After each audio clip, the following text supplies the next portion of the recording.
Сегодня мы поговорим о революции в мире прямых инвестиций. Я абсолютно уверен, что мы находимся на пороге нового сдвига в понимании, как должны быть устроены компании будущего, как их финансировать и, собственно, как в них инвестировать. Я бы сравнил текущую ситуацию с тихой революцией в мире финансов и в мире инвестиций. Так как же можно на этом заработать? Здравствуйте, меня зовут Антон Яковлев и моя профессия финансист. Давайте выясним, что такое новый подход к финансированию компаний, новый подход к финансированию стартапов и как инвестор в будущем может в этом участвовать и как на этом заработать. Все началось с блокчейна. Блокчейн, очень упрощенно говоря, это реестр или картотека, основанные на математической логике. Давайте сравним его с библиотекой. Представим, что в библиотеке есть несметное количество книг, и вы приходите, чтобы взять одну из них. Вы встречаетесь с библиотекарем и говорите: «Дайте мне, пожалуйста, том Льва Толстого «Война и мир». Она открывает картотеку, смотрит, находит и видит, что том Толстого находится на такой-то полке, в таком-то ряду, и выдает его вам, и делает соответствующую запись. Для того, чтобы взять книгу в библиотеке, у вас должен быть читательский билет или иной документ для библиотеки. И вот вы взяли том Толстого, пришли домой, прочитали его и через некоторое время возвращаете назад в библиотеку. И там делается соответствующая запись о вашем возвращении этой книги, и вы об этом забываете. Но потом к вам приходит штраф, в котором написано, что вы эту книгу никогда не возвращали. Библиотекарь сделал ошибку или забыла вписать, что вы эту книгу вернули. И теперь утверждает, что вы никогда ее не приносили и не возвращали.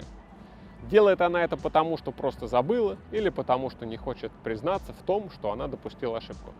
В итоге вам придется заплатить штраф или купить новую книгу. А теперь представим, что данная картотека находится в цифровом виде в компьютере, и причем эта картотека доступна не только библиотекарю, но абсолютно одинаковые копии находятся еще на 50 миллионах компьютерах во всем мире. Причем эта картотека обновляется онлайн в реальном времени. То есть вы взяли книгу Толстого, и информация об этом сразу же отражается на компьютерах в Австралии, на компьютерах в Мексике и во всех других, которые подключены или в которых скачана эта картотека. Причем картотека записывается по строго определенной логике, которая не может быть нарушена и которая не может быть изменена задним числом. То есть, если делается какая-то запись, то для изменения этой записи нужно добавить еще одну запись, а не удалять что-то где-то в истории. То есть получается такой страшный сон авторитарной страны, которая любит переписывать историю.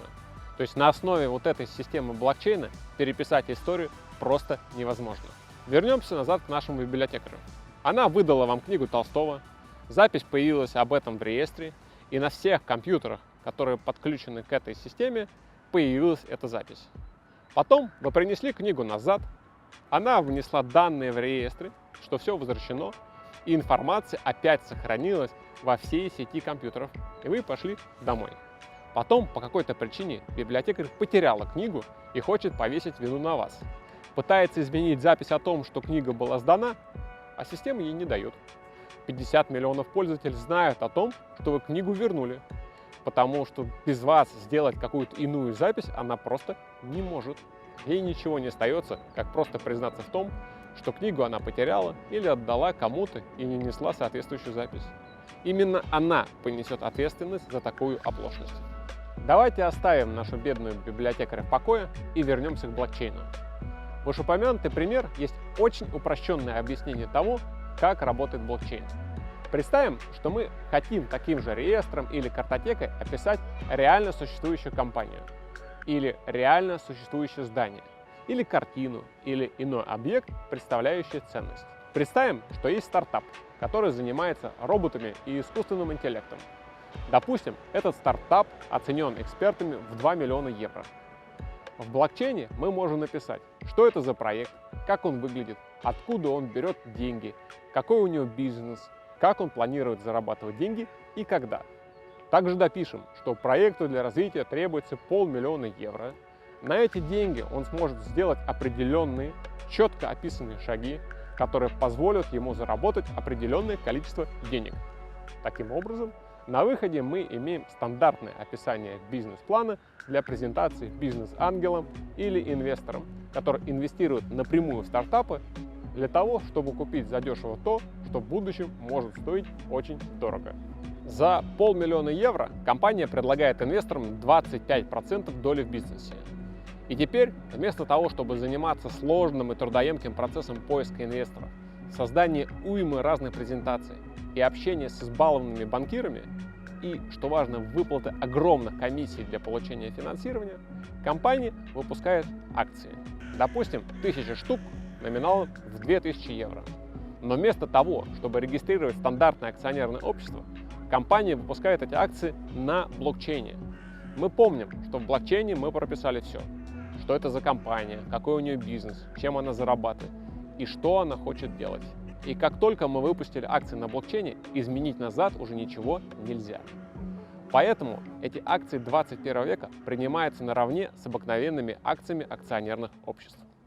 Я понимаю, что вы сейчас скажете: Антон, ты говоришь о неких фантастических вещах. Но нет. В последние 2 года в Швейцарии, Люксембурге, Германии, Австрии, Франции, Англии и Лихтенштейне были приняты ряд новых законов. Согласно этим законам, компания, которая выпускает акции или долговые расписки на блокчейне, приравнивается к обыкновенным компаниям. То есть, если вы берете компанию и создаете для нее блокчейн, и об этом вы соответствующим образом уведомляете государство, то государство дает вам сертификат, что эта компания абсолютно легальна, и эта компания абсолютно идентична старым акционерным или старым закрытым обществом или ООО. Только эти компании нового типа выгодно отличаются низкими затратами, быстротой создания и низкими бюрократическими проволочками. Так, например, подача реестра акционеров осуществляется 1 раз в год просто передачей списка держателей этих акций из блокчейна. То есть сотрудник компании нажимает «Печать», распечатывается список акционеров, и он пересылает по имейлу в соответствующее государственное учреждение. И это учреждение говорит: окей, да, это есть легальный список акционеров. Все. Акции 21 века называются не акции, а токены. А процесс создания токенов называется токенизация или СТО, от английского Security Token Offering или выпуск обеспеченных токенов. Пожалуйста, только не путайте их с ICO, которые были популярны в 2017-2018 годах. Те проекты не были ничем обеспечены, никем утверждены и создавались, и до сих пор создаются на страх и риск инвесторов. По моему глубокому убеждению, 95% этих проектов – мошенники. СТО или токены – это процесс абсолютно легальный, обеспеченный активами и авторитетом европейской страны, Швейцарии, Австрии или Германии. Страны не будут рисковать своей репутацией по сомнительным проектам. Чиновники в Евросоюзе и Швейцарии отлично понимают, что будущее за блокчейном, и хотят быть пионерами и двигаться в этом направлении. И у них это неплохо получается. Недавно мои знакомые успешно закрыли проект по финансированию доходного дома в Берлине. Они успешно собрали 2 миллиона евро через процесс токенизации.